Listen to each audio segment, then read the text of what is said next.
Nelson, and I'm from Shippensburg University, and I am doing did do research on the influence of prophylactic ankle strategies on vertical jump performance. So some previous research.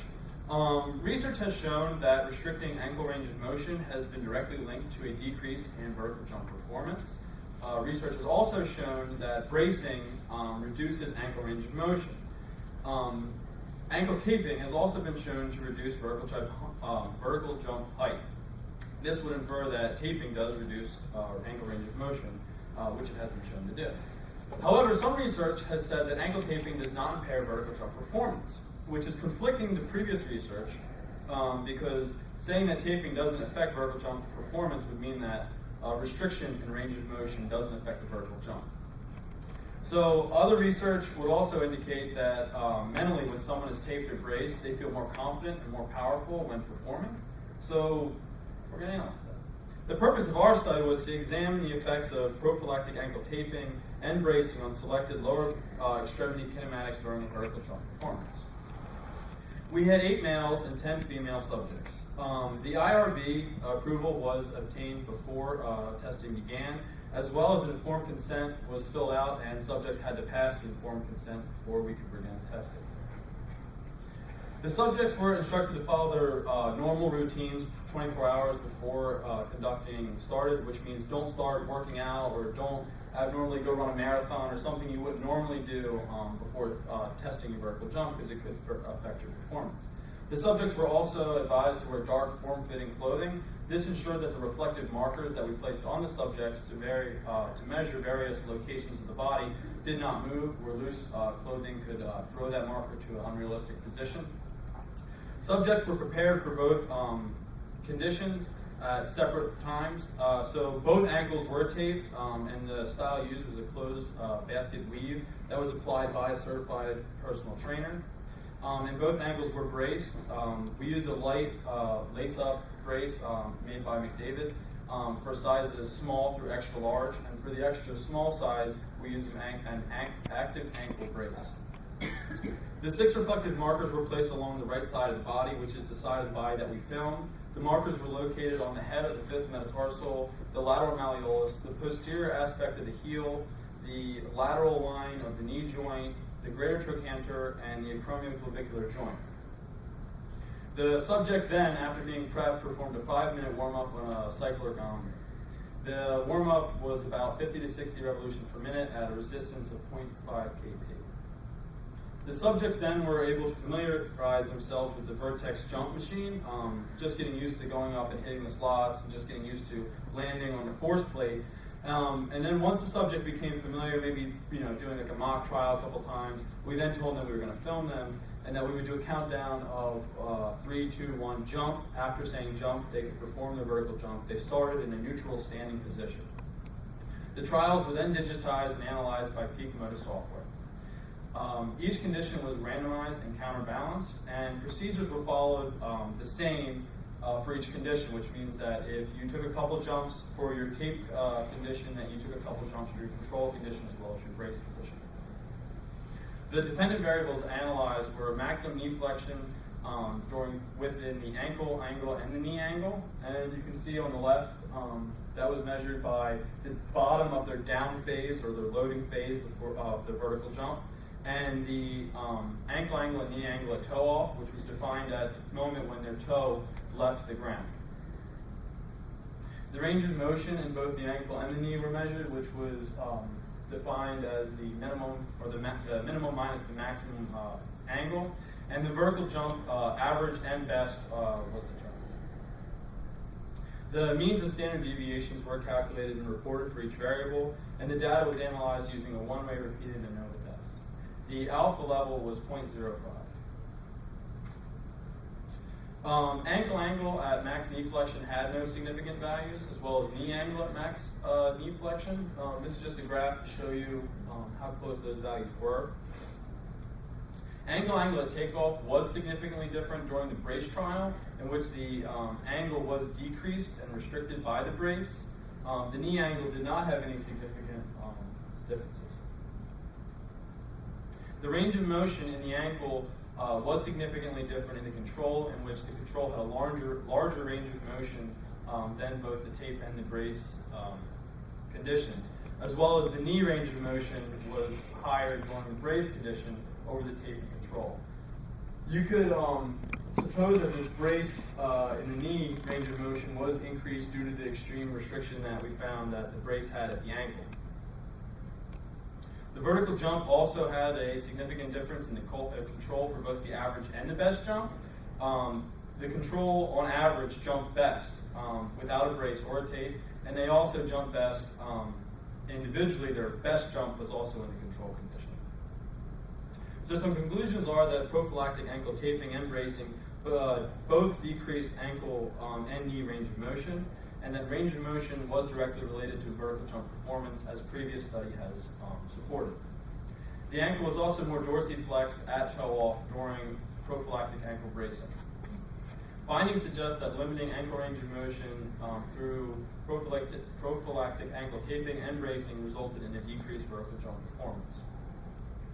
Some limitations that we had were the force plate. So for a trial to be legitimate and to be counted as one of their 3 trials, the subject had to land on the force plate, which threw some subjects off. They had trouble landing on it, and the subject ended up repeating multiple jumps throughout their trial, so they could have become tired and fatigued from multiple jumps.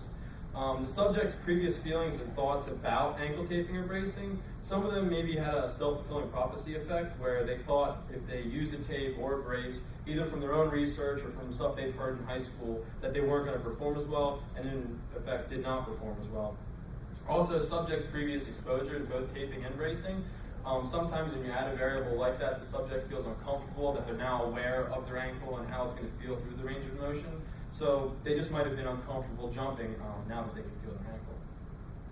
Some future research would be to examine the chronic adaptations to prophylactic ankle taping and bracing, and to determine if vertical jump performance is effective.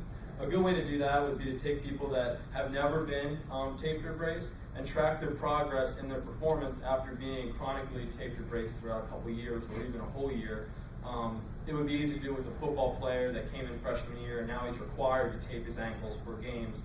He would be used to the tape, and we could eliminate a variable if they're comfortable with the tape. Also, to qualitatively investigate the subject's feelings and thoughts regarding both taping and bracing, to determine if that influences their performance. So again, if you tell someone they're going to do well with a brace or a tape, they might perform better just off of their own feelings that they can do that. So these are some of my references. I'd just like to thank Dr. Paulson for helping me throughout all this research and encouraging me to do my research and to help me step by step, and definitely made my research a lot better. Thank you. Open for questions. So it looks like your vertical jump performance was lower in the taped condition, but it didn't seem like it was too much lower. I mean, statistically it was different, but your You want me to go back? your axis was a little bit hard to read from here, but it's height in centimeters. I'm sorry? The y-axis is height in centimeters. Right, and those are increments of 10? Yeah. Okay, so the difference there is a little bit less than 5 centimeters. I'm just wondering if that's, if the benefits outweigh the advantage of, people are going to tape, and it may be that their vertical jump is impaired a little bit, but is that really going to affect their performance? Is less than 5 centimeters going to affect whether they can spike a volleyball or?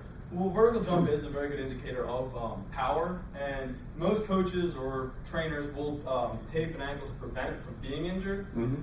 So a lot of times, though, injuries can be prevented through proper training with resistance training and speed training. So it's just something to consider. Some people might outweigh, could their injury is worth my performance? Right. Some people say yes, some people say no. It's just their individual preference. Curious about the braces themselves. Were they put on by someone from the research team, or the braces given to them and say, put this brace on?